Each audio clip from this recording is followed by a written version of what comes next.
You guys make it through the first day okay? We did. You know, obviously from my end, really good to be back.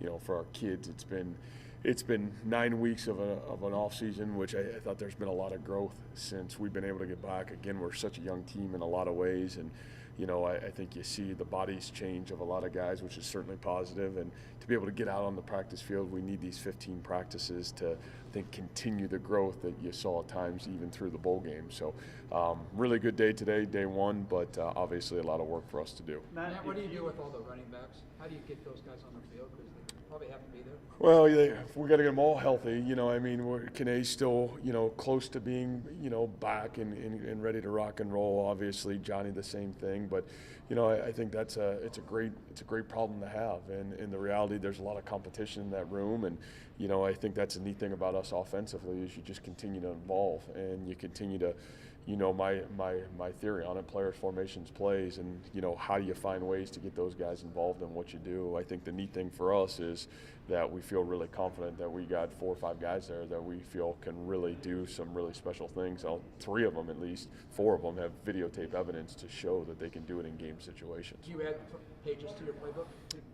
Yeah, if you know us, I think our playbook's probably, you know, 1,000 pages at this point over 7-8 years together. So yeah, you always do, and you always find ways to better yourself in the off season. That's kind of, you know, that's always been my niche. It's always what we do. Now we still have a foundation to who we are and what we are, but I think it's always growing with your personnel. Matt, if you had a depth chart to give us today, what would it look like for quarterback?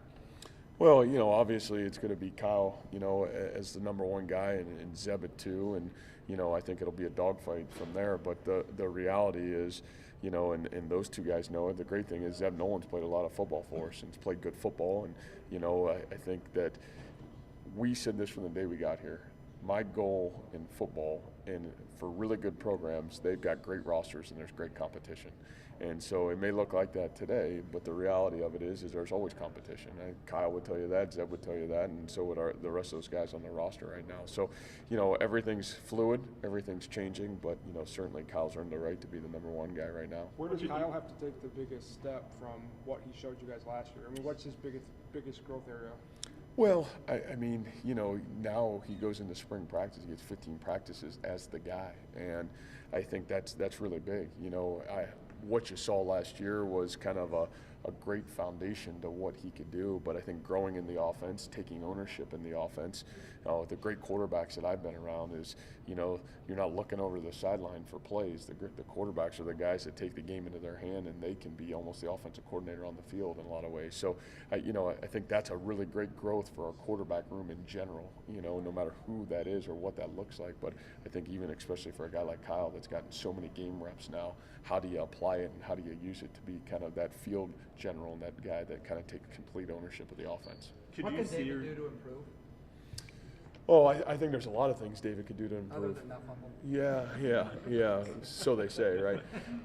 You know, I think the reality for David is David, in whether it's fair or unfair, David's got a lot of room to grow because you're talking about a young guy that was a high school quarterback. And you go back to that videotape, and I think David's growth will come a little bit as well with the offensive line's growth.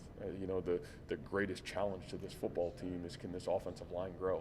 And can this offensive line become what championship teams look like, and they have championship offensive lines? We're not there yet. We're not there today.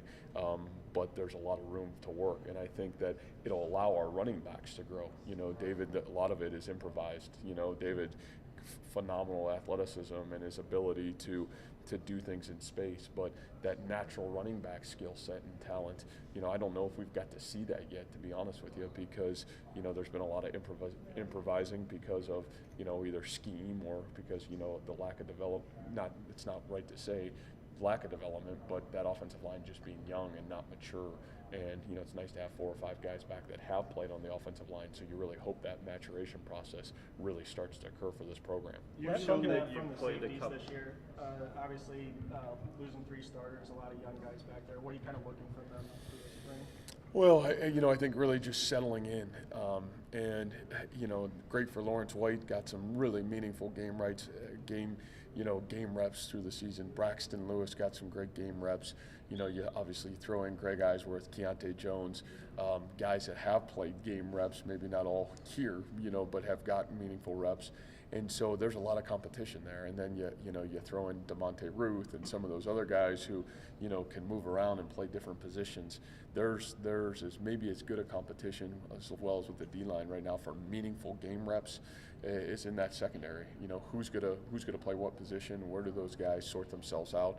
The great thing is we have options, and the great thing is there's certainly right now a lot of competition to figure that out. So I think the first thing we have to do is as a team and as a defense is figure out who's going to play where, and a lot of that is who can we count on, who can we trust, who gets the bulk of those reps and when, and I think that's our starting point right now at safety. Could you see yourself kind of going back to maybe a little bit like what it was with Joel and Jacob, where you're using both Kyle and Zeb, and then I know it sounds like even Real could see some time?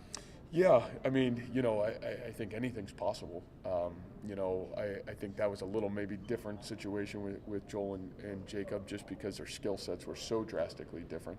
But I think the reality is you did say Real, there's a guy that's skill set's different than those top two guys. So I think he's certainly a guy that maybe could be an interchangeable partner at times and can give you some different things. But Brock Purdy's another guy, when he gets on campus, it's kind of got a different skill set a little bit at times. So I think all those things are fair game. We're always going to do what gives our offense the best opportunity to have success, to help our team be successful. But, I would never say never on any of that. Sounds like Real's a guy that you kind of anticipate having an instant impact this season.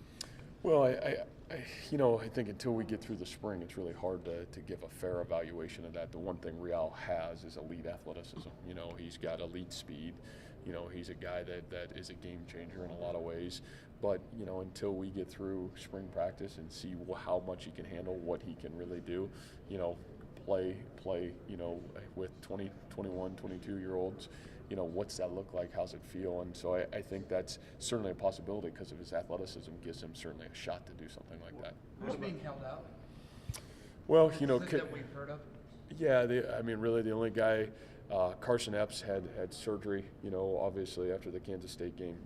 So he will not practice this spring. Jeff Noge had surgery after the spring on his shoulder, or after the season on his shoulder. Jeff won't practice this spring for us. There's maybe one or two other guys that maybe don't come to mind right now. And then the reality of that is, Kanae's kind of limited until we get him ready to rock and roll here. But I think he's really close. Playing this spring, though? He'll play this spring for Johnny? Sure, and Johnny will play this spring for sure too. Is it something where you, as time goes along, you give him a little bit more and more? Is it kind of set right now as to what Kanae can do all spring? Oh, I think until you get Kanae back on the field, you want to take it slow. But the thing that was really neat for us was, he got a lot of meaningful reps this winter during bowl practice. And I think the big thing for me is, we were really cautious even at that time of how much we gave him and how much we fed to him. And, now you're coming off a 9-week stretch of winter workouts where, he really pushed it. And again, I think you want to slow feed those reps back to him now as you bring them back. We don't want to go fast. We've dealt with this injury before, and I think to ask him to do everything right now is a really big mistake. And so, both physically and mentally. So I think we'll take it slow with him, but obviously he's a really special piece and somebody that can really help our football team be successful in a lot of different ways. What felt weirder, taking the field without Coach Manning, or taking the field and not seeing Alan Lazard and Joel Lanning? Well, Coach Manning, I've had 10 years of Coach Manning, so I got him glued in my mindset. But it was really weird not to have Joel and Alan out there. I certainly miss those guys a ton, and obviously. Those two guys are greatly missed, but I'm really proud of what they're doing, and they'll both be around here this weekend, which will be great to have them back around campus and around our football team. And building off that, not having Coach Manning, how does that change your approach here in the spring? How has this new offensive game plan been sorting itself out? Yeah, I think that's a neat thing for us is, they're really not a change. I think that, what we've done offensively for the last 9-10 years, the terminology, how we do it, the unification of an offensive staff, that's the great thing about what we are. You know, you lose a good coach, and you're able to replace it with another great coach, and Coach Myers, and you know, so really not a whole lot of change, and almost practice as usual from that standpoint. What's And next on for the Chase defensive Allen? side, Tongamoa and Leo, they've been here a while now. What are your expectations for them this offseason leading into August? Well, you know, the neat thing for both those guys is, you know, Matt Leo, he got so much. You're talking about this raw piece of clay that came to you, and now you watched even through the end of bowl season, and you saw this guy that was a football player, not just a man. That's a great-looking guy walking around. You saw him using his hands. You saw him understanding what to do on defense, and then you give him 9 weeks then to develop with the rest of those guys, and really impressive football player right now. And I don't know if I would have used the word football player a year ago. You saw a kind of a really a fantastic athlete, but maybe not a football player yet. And then Camilo, you know, again, there's a guy that didn't get here till right before the first game, so I think that's really tough. And but Camilo, he's dropped 20 pounds. You know, he's in the best shape of his life. He looks really good right now. But again, I think both those guys should have high expectations because they're both guys that have certainly high-end ability, and it's our job to get them to reach their full potential. If they reach their full potential, you're going to talk about two really high-end football players. But right now, it's potential, and so our job is to get them to fulfill that. And you know, I think these 15 practices for guys like that are absolutely critical. You talk